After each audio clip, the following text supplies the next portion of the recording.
Hide your weed, everyone! It's the Woodworking Morning Show.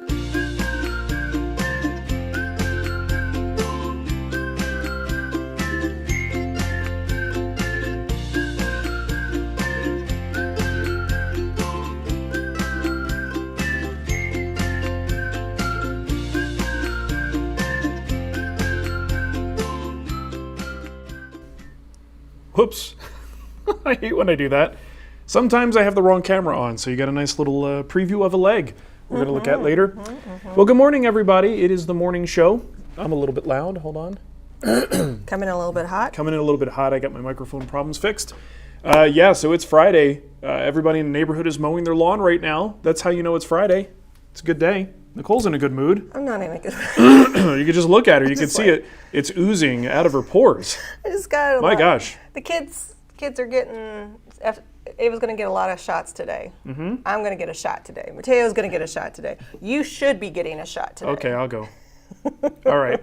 Well, it's all good. So we want to thank some folks who helped us out on this wonderful, delightful, and happy morning show.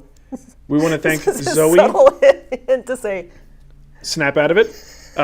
Zoe and Art were two folks who helped us out on Patreon. And the YouTube members thing, it's actually taken off. A lot of people are signing up for it. So again, I want to thank everybody, but the problem is they don't give us a good way to do that. I just want to mention a couple of people: Roger L, Michael L, Jeremy S, Judy G. I'm not saying your last names because I don't know if you want me to. Jason K, Nathan R, Charles M, Nick Green. Oops. Sorry, Nick. Instinctively said a last name. But all those folks are over on the membership section on YouTube, and we really appreciate your support there too. I am trying to put a little bit of extra fun content there, so if you are a member, or if you're at the $5, or is it $4.99 or $5? It's $4.99. Okay, the $4.99 level on Patreon, that one gets it as well. No, if I've got $5. Sorry, I thought you were talking about YouTube. If it's around $5, that's the level where I'm going to sometimes take a little preview. In this case, I took a preview of a leg construction method that I'm using. I'm going to show you the leg in a minute, but I kind of gave you a little bit of a preview of what the process looked like. Because I posted a picture on social, and a lot of people got confused with the picture that I posted. Somehow, the way that I posted it just did not clarify what I was actually doing. So, you know, it happens. It happens, Nicole. So for some reason, YouTube is like, I try to be helpful, right? Yeah, and I try to say, hey, go here and you can join the YouTube chat. Well, YouTube decides they want to redirect that to an old video, like it's all wires across. So I'm just like, click above. Okay. I don't know what to do. That's what I'm doing. Only so much you can do, Nicole. I know, there's only so much. So speaking of that leg, let's take a look at it. Excuse me, I'm doing my best to keep my voice clear today. So this is a cherry leg. You can see we've got a little bit of a curve down at the foot. And this is something from my mom's dining table. The curve is really meant to kind of match the chairs that we bought from my buddy Matt Cremona with his whole pre-made chair thing that he's doing.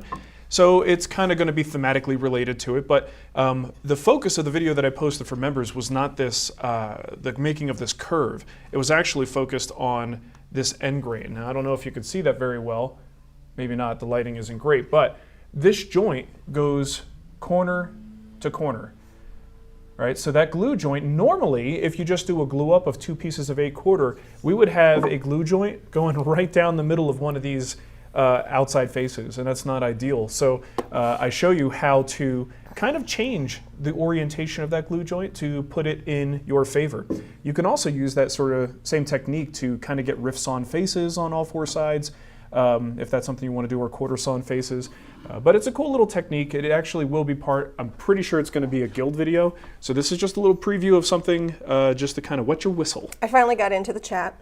Oh, good. You know, when we are live, if you go to youtube.com/thewoodwhisperer/live, you'll get whatever live is going on. Whatever's going on live. Which is nice. Okay. I just wanted to say hi to Greg Moore. He's been following, and he's done a lot of your projects. Awesome. And this is his first time tuning in. Well, hey. There you go. Welcome, Greg. Little welcome to you, Greg. Nice to see you, Greg. Some of my best friends are named Greg.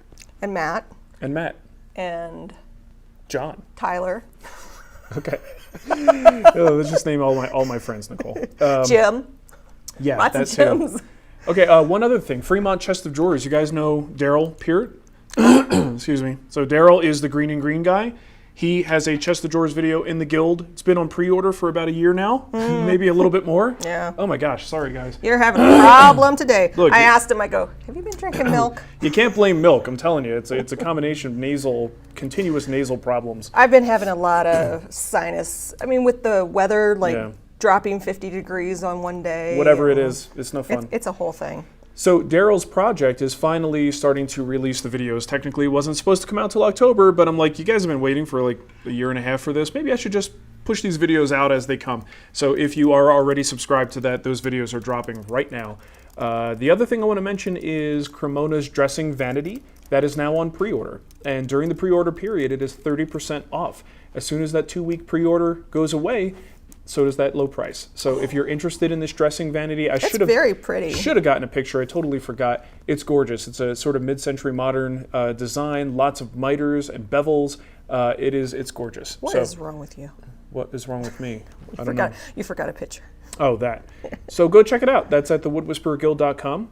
And the last thing is something you guys should jump on, and that is the drum sander giveaway. Oh yeah. From our friends at Jet. So this is one of the little benchtop models.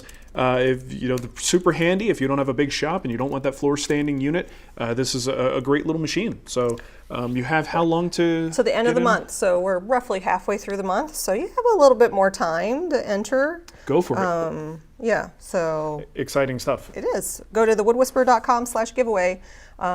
It's really easy to enter. You can just give me your email. So easy. Anybody can do it. Anybody can do it, except for if you live outside the United States or Canada. Yeah. Then you can't do it. I'm sorry. And last announcement. Sorry, a lot of announcements today. I released the condensed version of Nicole's desk, right? Because a lot of people sort of surveyed the audience, and a lot of people were like, we like both types of videos, long and short. So I was like, well, let's just make the condensed version, see what happens. I called it the Nicole's desk short attention span version. And one person took issue with that and says, oh, did they? Yeah, that so do you find it really, you have a lot of success being condescending to your audience? And I was like, as a matter of fact, I do. It is actually one of the secret sauces to my success is, look, I'm a very self-deprecating person, so I'm the first person to make a joke about myself. It's kind of a defense mechanism for insecurity, but that's a whole nother thing. But I make jokes. That's what I do, and the sooner you either like that and you stay, or you dislike it and you go. And either way is fine with me. It's all fun. We're all just trying to laugh. Tim JB says, then you wait for the Christmas sale for Coronas. Just FYI, no project that has come out in the last year ever goes on sale for the Christmas sale. Aha! So maybe next Christmas. You can wait. Maybe he was talking about next Christmas. Maybe. Could very well be. Okay, so you know what we're really here to do? Not just announce stuff and self-promote, but we are here to answer questions. Yes. Nicole is monitoring the chat room, so if you have a question there, she will grab that. I've got questions pre-selected from our friends on Patreon, the folks who support us there. And I will start reading those now. Okay. I need a tissue. Lark, no, just blow it out. It's fine. Could you imagine? Do a little snot rocket. Oh, God. I got called out for doing the palming of the nose in a video at one point. You did that? I did that once. It drove me nuts. Well, listen, you're stuck with me. I know. I'm contractually, at least for a period of time. Oh, God. And it would be very inconvenient to break that contract. But, snot rocket all the way. Yeah, I know. Okay. Lark Atkins says, hey, Mark, out of curiosity, how many guild members are there now? And also, what block plane were you using to bring down the string inlay in the guild project for the Rubio? Okay, he said Rubio, but a lot of people do that, the Roubo. Roubo. Bench cabinet build. Okay, so first things first, I checked this morning, the thing is, there are a lot of people who would take a number like that and use it to brag, because I guess it's like herd mentality. People want to join something that a lot of people are already part of. The number is about 30,000 now. The thing is, though, that's, I'm a little bit more honest about what these numbers mean. That just means someone bought a project from us. That doesn't mean that the person is an active member, currently participating in all levels of guild membership, right? Yeah. But it does mean that they have purchased a project from us. So the number that you're looking for is about 30,000. So if that satisfies your curiosity. We round around 4 or 5, I think, in the Guild Facebook group. And that's just the subset of people who use Facebook. Yeah. So it's really hard to gauge this and give you a number that's truly meaningful, but those are the numbers. Well, for instance, I ran a query of everybody that has the Fremont chest of drawers to send them a note saying, hey, you can finally watch these videos. And in that group, it was a small group, there were like 30 of them that were considered in my program algorithm unengaged. Yeah, because they're not opening emails. So if I didn't send it to them, they would never know. Yeah. But they're not engaging anyway. And that could be for a variety of reasons. You never know. You never know what's going on. So to answer your block plane question, it could have been any one of these. I actually need to go look at the video, but these are my current set. And sometimes, I do a little upgrade once in a while. Oh, the super chat thing looks blue. So there is a Veritas block plane. This one is actually relatively new. Then I have a Lie-Nielsen block plane, which I've had for quite a long time. And then this little baby brass Lie-Nielsen. It had to be one of these, but we got 2 Lie-Nielsens and then a Veritas with a PMV11 blade in there. So I honestly don't know which one it was, but it's got to be one of those. One of those, Nicole. Let's see. I got plenty of questions. You got a super chat that just came in. Okay. From OJ. Right there. It's right there. If you guys are new to the show, this is our friend OJ. We call him OJ because he has a lot of letters in his name. Those are the first 2. He did a little tappy tap tap on that keyboard. Okay, he says, ooh, I gotta find the question in that name. I need a recommendation for a boring, lifeless, and joke-free show. This show is too lewd. Okay, I'm pretty sure Matt does a show on Friday nights. He does. They drink. Yeah, but you realize what I just said? I know. Okay. Sorry. Hey. It's all in good fun, Nicole. I know you're... Look, we have a son, and I see the sarcasm rubbing off on my son. Yeah. I have a policy in my life. It's called insult your enemies, but insult your friends harder. That's my policy in life. Okay, what else we got here? So Richard Abbott had a question about HVLP. He says, I'm planning on graduating from a cheap Wagner sprayer that I got at a local box store into a better device for spraying finishes. I'm currently primarily using polys and occasionally latex paint. Not opposed to having another slightly better Wagner for the latex products if that causes an issue with a good sprayer for other thin finishes. For the price range, I'd like to stick around $200 to $500. Any guidance would be appreciated. I'm going to recommend some of the Fuji line. I've just had great luck with Fuji sprayers. I think they're giving me a sprayer for the Woodworkers Fighting Cancer auction. That would be great. Yep. So they not only have their Q line, that's stands for quiet, so you get any number of stages, so 2-stage, 3-stage, 4-stage, even 5-stage. That's their top of the line version.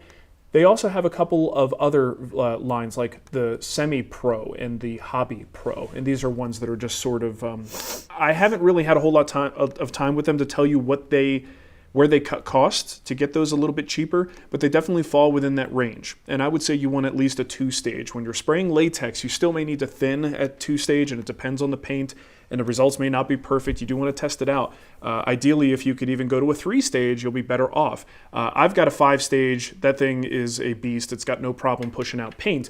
But if the paint becomes like an occasional thing, I do think you're better off with a HVLP. If you can't get good results with the HVLP with thinning, using the proper tip, and maybe even trying a different paint brand, if that doesn't work, then yeah, you might be stuck going to get another Wagner airless sprayer in order to get some of that paint pushed out. I was just seeing who you had last on your list, because I know there was a few that came in after. Yoso says he's in the market for a straight edge. Any recommendations, things to care about? Looking at the Woodpeckers version, they claim 0.003 inches error in 3 feet, which is the same amount of error claimed by a PowerTech on Amazon, which is 50 inches. He says, I wonder if you know what to look for or to avoid in a straight edge. Okay. You know what, with a straight edge, this is where you don't want to get too nuts, right? Honestly, I love Woodpeckers. Woodpeckers is great. But if you're just looking for a simple straight edge, I would probably get that 50-inch PowerTech.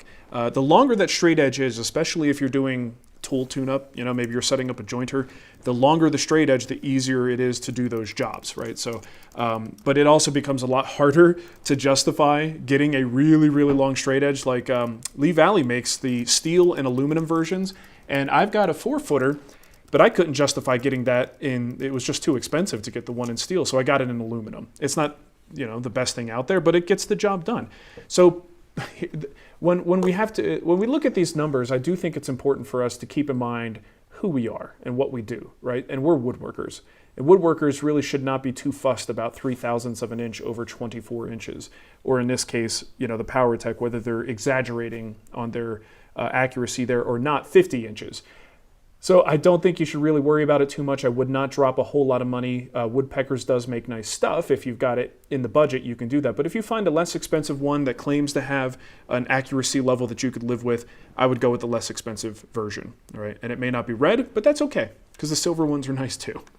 The other question he had was about feeler gauges. So hold on a second. Oh, you got two questions. It's a two-parter. It's a two-parter! Mm-hmm. He also says he loves the barbecue channel. Oh, cool. And for any Chileans out there, happy 18, or even better, Feliz 18. Today is our Independence Day. Nice. Well, viva la Chile. Right, Nicole? Sure. You're so American. I'm just sitting here. Sorry. Okay, so he wants to know about feeler gauges. He's looking for recommendations there. Feeler gauges is also something I wouldn't get too fussed about, but I will give one solid recommendation. Most feeler gauge sets that you find out there, maybe they're for engineers or automotive people. A lot of times you find them to be little stubby ones. This is a bad example because these are really stubby. But you'll find very short length. Stubby nubs. Yeah, these are definitely stubby nubs. TM. Take that, Stumpy. These would not be the ones I would recommend. You want to stay away from that. In woodworking, we tend to need a little bit more material to work with, and to whatever you're doing with this, it's nice to have a longer feeler gauge. This is a set I got ages ago from our friends over there at Lee Valley. And when I say friends, that doesn't mean I got it for free. That's actually what a lot of people do. Okay. It's kind of a trick. You bought that? Yeah, I did buy it. But Okay. content creators will subtly let you know that they got something for free by saying, my friends. And guess what? They're not your friend. They're a business. Nicole, they are not anybody's friend. They're a business. They're just trying to make money. You're terrible. They can't see your face to know that you're being a smartass. Yeah, but they know me, so it's fine. So anyway, you don't have to get the Lee Valley ones, but look for ones that are longer. You could typically find these extra long feeler gauges. These are super handy, and that, my friend, is what I would recommend, Yoso. All right. Seth Clayton wants to know, are we allowed to sell pieces that we've made using the guild? So what I'm thinking is... Well, good luck. I mean, you're trying to sell ice to an Eskimo, but you can definitely, if you have... I didn't mean to interrupt you. I think he's saying, are we allowed to sell the pieces that he's made from the guild, not to the guild? Okay. It's a very different question. Yes, it is. Correct me if I'm wrong, Seth, but that's what I think you're saying. So that seems the logical question for him to ask. If you go to the FAQ on the guild site, it does say you're not allowed to sell the pieces, because we do have instructors that don't want that. But I know with Mark's stuff, you can sell it. I have a article on my website, on the free site, about, what is it?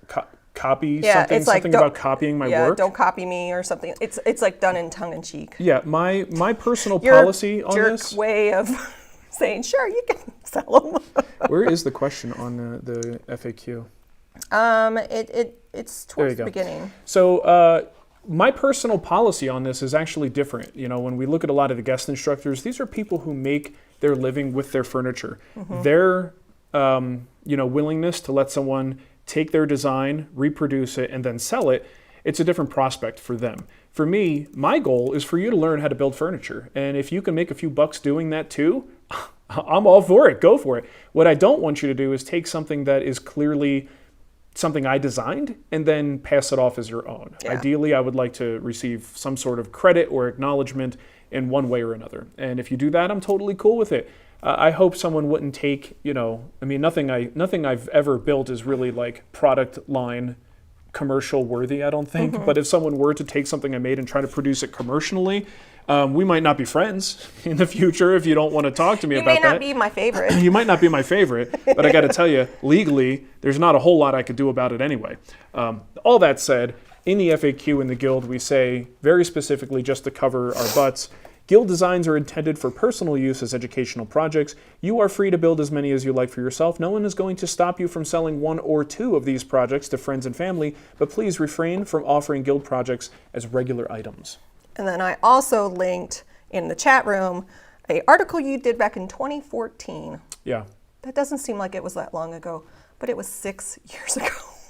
Time's flying, baby. It's called Selling Wood Whisperer Design for Profit. So that'll give you his thoughts on it as well. I got so many thoughts, Nicole. So many thoughts. We've been here for a long time. Yeah. It's been a while. We're old. So long. I always say we're old. Did you see this? Oh, geez. You're really old. Get out of here. Due to I have the beard that like buries your lips inside the beard, where like you have to be strategic about getting food into your mouth hole. It seems inconvenient to me. Now you might be wondering why there's just a random Halloween beard. Yeah. I know. I bought the beard. Careful, you're messing with my microphone, Nicole. Oh, sorry. Also, I think you like this, don't you? No, I don't. Little ZZ Top action. Look, YouTube takes a toll on you, my friends. You make videos, you get insulted, you have to answer criticism constantly. It's a pace I don't recommend, and it ages you early. Yeah. Okay? I can tell. All right. What do we have next? People are like, you're so gray. Yeah, geez, look, you've gotten old. Okay. I got a question here from Tom Weatherhead. Nicole, are you going to be selling big prints of Mark in that suggestive pose that he was in for the short video thumbnail? No, we're not doing that. We'll just leave that on Instagram. If you're not sure what Tom's talking about, head on over to the Instagram.com/woodwhisperer. Is it the Wood Whisperer or just Wood Whisperer? Wood Whisperer. Once in a while, you got to remind people that you're a jerk. It's just something you have to do. I mean, if you don't do something goofy like that for a while, time goes by, people start to follow you, they think you're just about pretty pictures of woodworking. Selling woodworking, but then you got to remind them that, like, no, look, my priorities are elsewhere. And man-spreading in front of a few thousand of my closest friends is high on my list of priorities. Give me a break. Oh, okay. Goodness. Let's do Black Goat Woodworking's question. I have an 8-inch jointer and I recently bought some stock that's 8 3/4 to 9 1/2. I know you did a video on milling oversized pieces, but this is, he says 6/8. I think it maybe means 6/4 walnut for a tabletop where the boards will be 78 inches long. So I don't feel comfortable taking my guard off with such big pieces. I totally understand that. How would you split the stock for milling? Cut it in half at about 4 1/2 inches each, or just trim it down to 8 inches and call the 1-inch waste or cutting board scrap? This is a very personal question. I don't think there's a right answer because it just depends on what you want to do. I probably would be more inclined to cut these into the 4 1/2 inch pieces, and that might surprise some people. I do like my boards to be as wide as possible when possible. But with pieces like this and a big top, and these pieces are 72 inches long, the wider they are, the heavier they're going to be, and the more unruly they are going to be to joint. That's not to say that you can't do it. It's just going to be potentially a little bit more problematic. So I like the idea of going a little bit narrower because that is actually a lot easier to handle. And in the end, once it's all glued together, it's not going to be that big of a deal going from an 8-inch board to 4-inch boards. You just have more of them. But again, I could still totally buy the argument for someone who says, yeah, trim off that extra inch, save that for cutting board material scrap for the holidays or whatever, and get the most out of each board that you can. I'm okay with both answers. I think you ask me again tomorrow, I might go with the other way. But today, I would say cut them down the middle, retain as much material as possible, and then go with uniform 4 1/2, 5-inch wide pieces. Okay. Brian Benham is in the chat, and Brian. He said you actually make more money if you sell your own designs.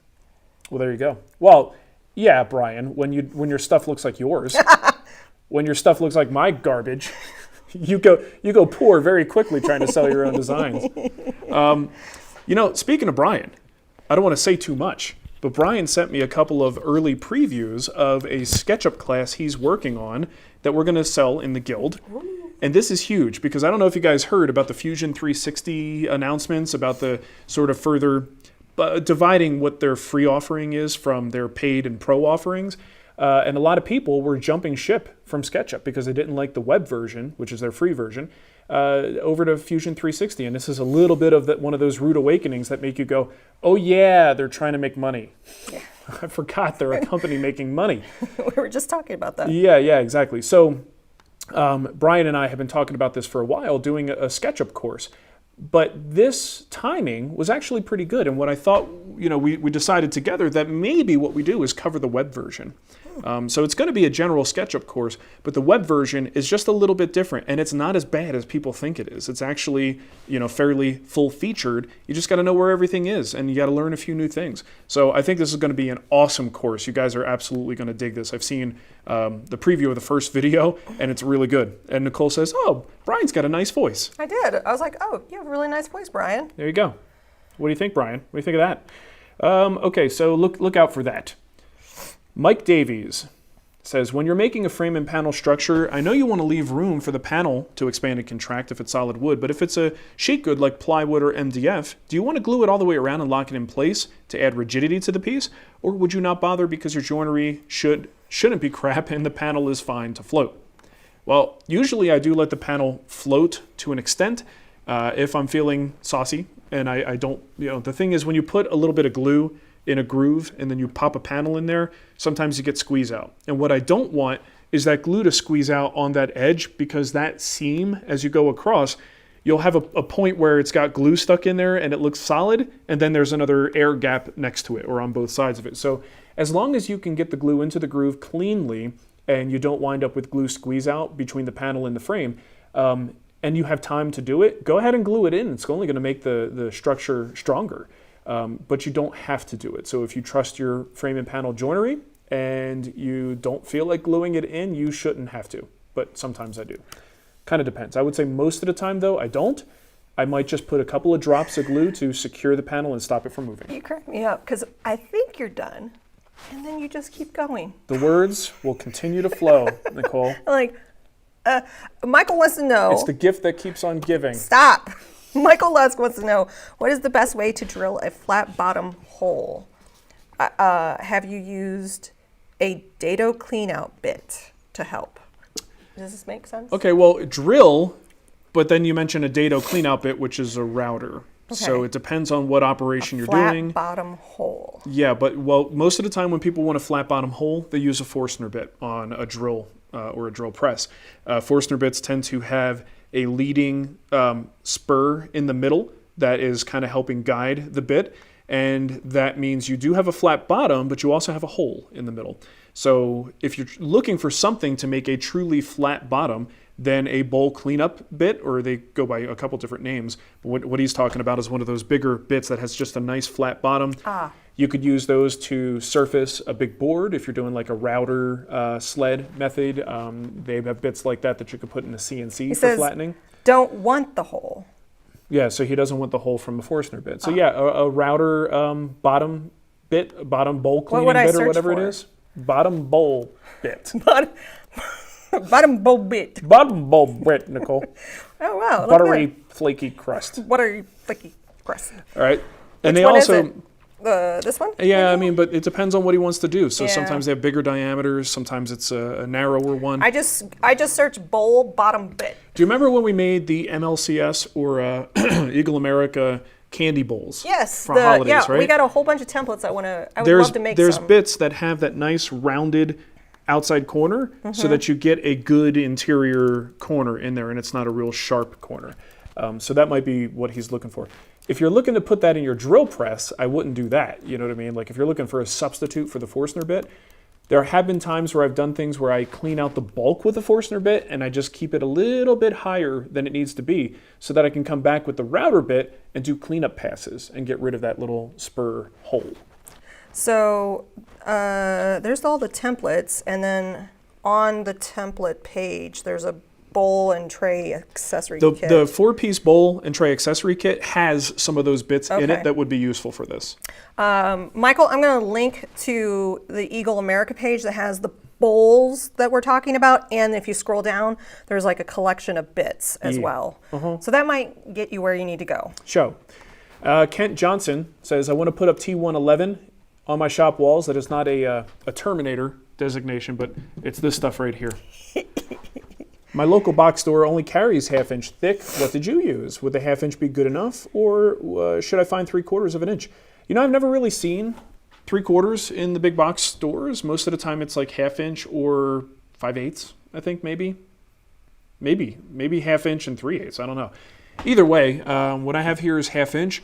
You don't really have to think about it that much though. When you put this thing up and you secure it, all the way to the studs in the wall, this then becomes something that's still pretty secure, even if it's not the full 1/2 inch. So I would say go for the 1/2 inch. That's kind of the sweet spot. That's what I've used throughout my shop. It works really well. Holds a screw nice. So Stumptown said, start with a Forstner bit, stop short, finish with a pattern bit. It's almost like I said that exact same thing. Okay. I didn't listen to you. Look, it's a combination of a delay and you not listening. Yeah, this is true. Vince Sanders wants to know, Mark, I know you've answered this many times. For a beginner, what should the first block plane? I can't talk. What should their first? What should be their first block plane? Yeah. The first one you can get in your hands. Yeah. Even a crappy block plane can be kind of tuned up to do its job. Whether it does it as well as a Lee Nielsen or some sort of high-end plane is another story, but it can still work, and you could still learn a lot about sharpening, a lot about tuning up a hand plane without getting too invested in it, playing with the block plane. So get one at a flea market, get one inexpensively. I wouldn't really spend a ton of money on it. If you have a big budget and you know that you're into this woodworking thing for the long run, then yeah, maybe in that case you do want to switch to, both of these brands are really fantastic. Both Lee Nielsen and, here, get my beard out of the way, Nicole. It's so unprofessional. Looks like a spider web. The Lee Nielsen or Veritas, all right? These are really, really heavy. They're very well made. Out of the box, they are just gonna work, right? So what's nice about these is if you're new to the craft, you can kind of see what a good hand plane should feel like, which is something you may not know right away. So that when you do use a plane that is not tuned well, you could say, yep, this is crap and this could be better. Right? So it just depends on where you're at, where your budget's at, things like that. Tim JB is freaking me out. He said, do you have any spider problems making their nests in the grooves of the T11 wall? I don't think so. Get out of here! Well, no, not really. I mean, I guess if you have a spider-prone area, your shop has a lot of spiders, maybe they'll make some happy homes in there. We often get up in the corners, but that's kind of like any big open space. And it's not like the whole shop. Well, you got that side. And I guess it is. It's not the whole shop. I would say maybe about 2/3, maybe half. Yeah. Half of the shop is lined with that stuff. Yeah. At least here in Denver, no. And truthfully, we don't get a lot of bugs in Denver. Right. That is one of the best kept secrets about Denver is it doesn't have a whole lot of bugs. And when we do get spiders, we have a guy that comes. Yeah, John comes in. No, he doesn't. Sprays them. His tongue is very long. Get out of here. Got a super chat right there. It's prehensile as well. You're silly. Okay, super chat. Super chat. Video commenter. Hey, he's Chilean. He joined me live the other day. Aw. Yesterday. Chilean here. Got to roast some pork ribs in your name. Thanks for the holiday greetings, Mark. Hey, I'm all about Chileans. I mean, a lot of people don't know this about me, but I am a man of the Chileans. I'm a big fan. You're so full of crap. We go way back, me and Chile. Look, don't knock my Chilean I love fandom. I think it's great. Chileans are fantastic. They are. Good people. Good people. All around. Yes. Happy Independence Day. Happy 18. Let's see. He's just silly. I'm being supportive. I know you're being supportive, but you're also silly. Eddie Bowers in the chat room. Really? Yeah. The person who makes the clothes? I don't think and the so. truck? I think his name is just Eddie Bauer. Well, that's an interesting coincidence. I would prefer your opinion most of all. There are many opinions out there about end table heights. Yes. I'm new to your chat. Thanks. These are not numbers I know off the top of my head. I can tell you like a dining table because that's what I'm working on right now. Most of my dining tables I've made are at about 31 inches.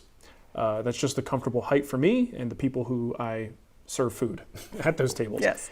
For an end table, I would literally have to go and look at what I've made in the past and measure it. One good thing to do whenever I'm looking at furniture, just to kind of like as you're starting to design, I mean, it's kind of like the equivalent of the Google search when you're looking for inspiration to build a new project.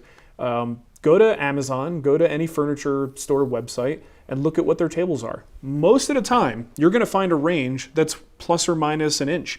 that most of these pieces of furniture come in. That will at least narrow you down. And then the next thing you should probably do is go to a furniture store. You need to see things or even make a mock-up at home. Get some cardboard, get something to an approximate height, put it next to your couch, and see if it's a great place for you to put that remote or your phone or your drink or whatever it is. You got to see in person. And this way, the numbers can kind of get you close, but there's really nothing like putting it in your area and seeing what it's like. So same thing with the table. You could design a table, but until you actually know where that apron lands, does it interfere with the top of your legs? Do the legs get in your way? Is the height comfortable to sit at and actually eat food off of? Those are things you need to actually experiment with and experience to know for sure. I got a question here from Shane Myers. Have you had any hands-on experience with the Shaper Origin? If you have, Nope. Do you have any opinion? No, he hasn't. I think I almost touched it at Philip Morley's shop. He has one? He has one. Okay. He almost let me touch it, but he decided not to. But I have not had my hands on it. I got to tell you, the people who have them seem to love it. They love it. Yeah. And as someone who is now an owner of a full-size CNC, as small as that is a 4x2, a 2x4 unit. And in the world of CNC, that's fairly small. Sure. It's not hobbyist, but still, it's certainly not a 4x8. That thing takes up so much room. It's a lot of real estate. I'm honestly surprised we found a place for it. I know. Well, we had to move some stuff around Yeah. and shove a lathe in the corner because Yeah. we don't use it. So yeah, it's a big commitment to have a big lathe, and I think Shaper Origin, those guys are onto something. They're onto something, Nicole. There you go, Shane. Aren't they owned by Festool now? I have no I idea. think Festool bought them. Did they? Yeah. Interesting. It's like a year ago, but yes, or 2 years ago. Evan Malden says, hey guys, what are some of your tips and tricks for casework built-ins when it comes to installation and making sure everything fits well? Oh God. Well, it usually starts with a mallet. He hates built-ins. You have just highlighted one of my least favorite things to do in woodworking. Yes. Here's the reason why I hate built-ins. I love the unrealistic world that I live in, this little bubble in my shop where everything is straight and square and exactly the length I cut it to. When you have to take one of those things and put it in a place that's anything but straight and square and the wall isn't plumb, it's a whole different set of skills. People don't care. Good enough. Oh, no, they don't. It's what, in the construction world, it's the next guy's problem. Yes. The framer doesn't have to worry about it because it's the drywaller's problem. Yeah. The drywall guy doesn't worry about it because it's the guy who does the mud's problem. Yeah. Anyway, then it's the painter's problem. So, installing built-ins is not my favorite thing to do. I've got one coming up. I promised my mom that I would do a little built-in in her condo. She's got this very tall, narrow area, and we're going to have a couple of shelves and some doors, some drawers. And usually for me, what it comes down to is trying to figure out the absolute minimum dimension, because you need that case to be able to slide in, right? So if I make it a little bit too large, it's going to interfere, and then I've got this beautiful cabinet that I made that I can't actually push fully into its space. So that's the first step, is figuring out what the dimensions are. Is the area square, and kind of working this build to fit within those parameters. But I am not the person you want to ask about that, because this is not my favorite. And I also feel like we should do like an over-under with the chat room on when you actually do your mom's built-in, like over under a year from now. I'm going to avoid it. I know you are. The problem is there's like electrical work in the alcove and stuff that should really be covered up pretty soon, pretty quickly. It's not too bad. I think my strategy is going to be find the minimal dimension, right? And then just kind of build a little bit within that, a little bit in from that. Because once this thing is pushed in, as long as I overhang the opening, what happens inside there isn't really that consequential, right? As long as I can secure it to the walls. Right. So, I don't know. Let's not talk about this. It makes me nervous, Nicole. Michael Lust just did a super chat. Makes me uncomfortable talking about built-ins. Okay. Michael Lusk says, coffee on me. Enjoy. Thanks. Great job, guys. Bada bing, bada boom. Well, same to you, Michael. Michael. I appreciate it. And RB, welcome to the members. Here we go. Nail Bender says, as a professional finish carpenter, learn to scribe. Built-ins are something that I do regularly. I would put finish carpenters and up there. a story stick, right? Well, a story stick can help depending on what you're doing. But I would put them up there in my respect hierarchy for craftspeople, pretty damn high. Yeah. The things that they have to do to get stuff to look perfect in an imperfect space, it's an art form. Got a lot of respect for it.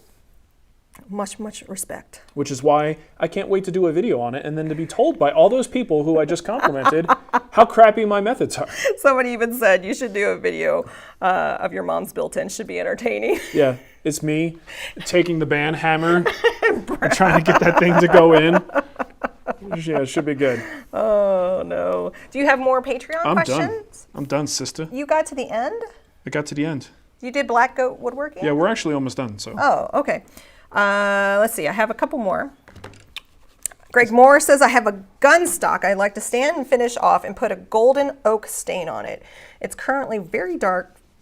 It's a currently very dark finish, and I'm not sure what hardwood it is, but it doesn't seem to have a lot of strong grain.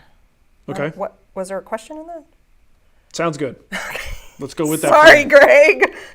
Let's go. Let's do that, Greg. All right. Apo Apina says, when driving screws, do you use a normal drill or an impact driver, and why? Oh, impact driver all the way. Yeah. Impact drivers are great. They may not be good for everything because they're super powerful and they're also a little bit loud. But to me, impact drivers are a game changer.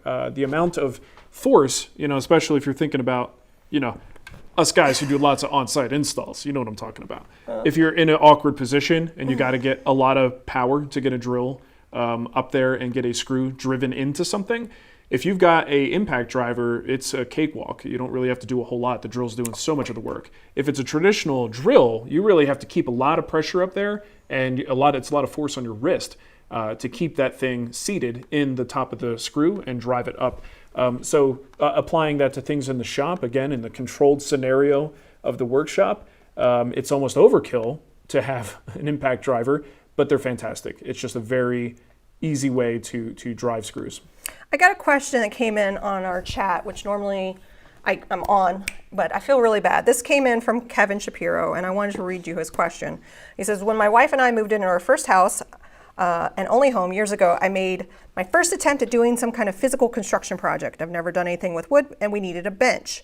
Okay. I built it with a friend, and we placed a planter on each end. Years later, I moved the planters because I couldn't empty them, and moving them without assistance, and he found a crack and possibly some rotting boards beneath from the water that had run from the planter onto the wood bench. Sure. So he was wondering, because the cracks are large, and how he could repair and refinish the bench. He's not sure if the bench could be saved. We can't afford to replace the wood that's there, but I'm not sure how I would go about replacing it if I could afford to. Well, I mean, a lot of this... Because is it wood rot? Is that what is happening? Sounds like it. Yeah. A lot of this probably is wood that wants to be replaced. Yeah. Short of actually replacing the problem boards, this might be a job for epoxy. I don't really usually condone just pouring epoxy over something, but if you have rotting wood, there are products out there like CPES, Clear Penetrating Epoxy Sealer. Total Boat also has a penetrating epoxy. You could put that into the wood, let it absorb, and it kind of takes those rotting, gross fibers and stiffens them up. Do you want to clean it first, though? Do you want to try to... Sure, but again, this I don't know the extent of the damage. I got to see what he's up against. Yeah. Sometimes, you definitely want to clean it. You certainly wouldn't want to just pour epoxy over a dirty surface. You're going to want to, probably get a brush in there, like a stiff bristle brush, clean out any of the gook in there, get some compressed air, blow the dust off of it. You could even clean it up if you want to with a little bit of sanding. But again, I need to see this thing to know, what to advise. Sure. But a lot of times with rotted wood, if replacement isn't an option and we're just talking about a small piece of furniture, you could certainly use epoxy to stiffen up the fibers and kind of build it back up a little bit. And then you could, if you wanted to, continue to do an epoxy an epoxy coating to seal up the rest of the bench. But it definitely sounds like this thing's going to need some TLC. Yeah. And epoxy might be your friend here. Well, and it's still, it's an outside thing, so. You could look into, if it's a lot of wood that's been chewed away by Mother Nature, you might even look into some Bondo. Bondo is something that you could fill it with, but it's not going to look very good. Well, if it's on the bottom, it doesn't matter, right? If it's if he plans to put the planters back, then you could probably get away with that. Tommaso wants to know, sheet goods storage, vertical, horizontal, flat, on point. I don't know what that. Mine are all, there's our alarm. There's our alarm. Mine are leaning up against the wall. Generally, that's not ideal. You want to, if you're going to store them vertically, you want them to be as much on end as possible. Maybe if they have a little lean, that's fine. But the more lean they have, the more over time you could find that panel starting to just kind of bow and bend and give way to gravity. So ideally, you don't want to do that. Mine are on the wall and they are leaning about, I don't know, maybe 5 degrees from vertical.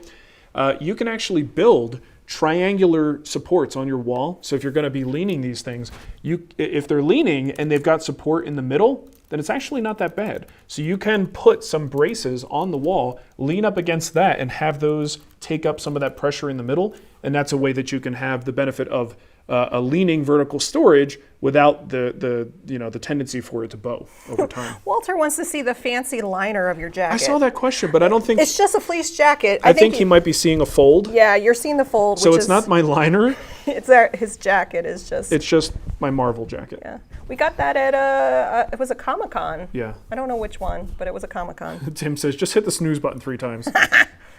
Okay, so let's wrap it up. All right. Anything else we got before we do the after show? I put the after show. If you are a member on YouTube, go to the community tab and you'll find the after show link. The after show is just really kind of ask us anything, not woodworking, but it can be woodworking. I plan to, you know what I'm going to talk about in the after show today? Star Trek Discovery. Maybe a little bit of Lower Decks. But I'm definitely talking about... Don't chase people away. You want them to come. Oh, that's right. You want to come to the after show. Yeah, we'll talk about my favorite YouTube comments of the week. How about that? Sure. I also put the link, if you're a Patreon supporter, you also get that, so you don't have to be YouTube. We're still trying to make both sides happy. Whatever you want to do. Yeah. Did you tell them about the new stickers? The new things you had made on the members on YouTube? Oh, the new, if you're a member on YouTube, I have a couple of new emojis. So say hello to Dougie, Coffee, and me saying hi. Oh, look at you. You're so cute. I'm like, hi. That's awesome. Those are the most useless things in the world. I know. But they're fantastic. I think they're cute. Sure. So I did it. Okay. And if you watch the main show on Amazon Prime, I was caught up until he released the shorter video yesterday. Yeah. But all 4 videos are now on Amazon Prime under season 14. So we're relatively caught up. Hey, so hold on. Tim, I think Tim said that he said you just alienated all the Star Wars fans. Look, Star Trek does not have to come at the expense of Star Wars. I like Star Wars more than Star Trek. Can't they both be good? Hey, I think they're both good. And we're married. You like Star Trek? I also like Star Wars forever. And I know. resisted Star Trek, and now I like Star Trek, but that doesn't mean that I no longer like Star Wars. It's like having another kid. Your love just grows. Yeah, you don't have to have just room for one. If you have 2, you increase your total love, and you divide it equally. OJ, welcome to the bonus show. And members, yes. We appreciate you. Thank you. All right, we're good? I think we're good. Okay, so those of you who have the after show level, we will see you in the after show. And thank you for watching. Have a great weekend. Couple minutes, we'll be over there. Couple minutes. Nicole's got to poop.